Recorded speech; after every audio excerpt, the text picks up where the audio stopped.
devastating left hook, a fallen opponent, and suddenly, the king of Brooklyn boxing might not be saying goodbye after all. Today, we're diving into Danny Garcia's electrifying knockout victory, his emotional farewell to Barclays Center, and the surprising twist that has everyone talking about what comes next. You know, what's fascinating about this story is how Garcia managed to turn what was supposed to be a retirement party into one of the most intriguing comeback narratives we've seen in recent boxing history. Let's break down what happened this weekend. Walk us through that fourth round. Well, Garcia absolutely demolished Danny Gonzalez with that signature left hook just 45 seconds into the fourth round. It was vintage Swift Garcia, patient, precise, and absolutely devastating. And this wasn't just any knockout. This was his first stoppage victory in, 6 years? Exactly. His last knockout was against Adrian Granados back in 2019. But what really caught everyone's attention wasn't just the knockout, it was how fresh Garcia looked at 37 years old.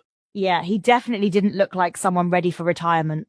And that's what makes this so interesting. Garcia came into this fight with a 37-4 record, and rather than looking worn down, he showed he still has that explosive power that made him a two-division world champion. Let's talk about the venue. This was his 10th fight at Barclays Center, right? Yeah, and that's actually a record. No other fighter has competed there as many times.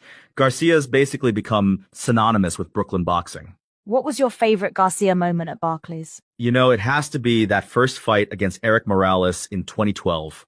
It was the first boxing event ever held at Barclays, and Garcia made history with another signature knockout. Speaking of making history, can we talk about how he promoted this fight himself? That's actually one of the most fascinating aspects of this whole story.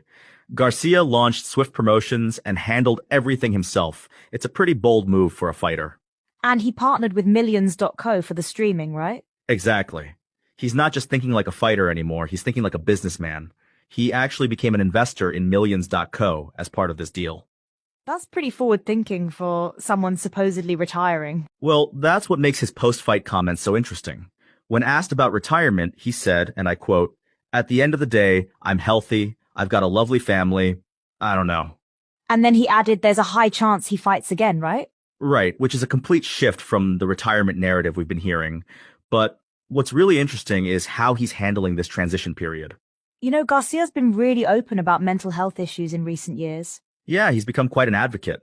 In a recent interview, he mentioned how he didn't realize how common mental health struggles were, especially among men, until he started speaking out about it. That's actually pretty rare in boxing, isn't it? Being that vulnerable? Absolutely. Boxing has this macho culture, but Garcia's been breaking that mold. He's shown you can be both a fierce competitor and emotionally honest. Let's talk about the business side for a moment. How unusual is it for a boxer to promote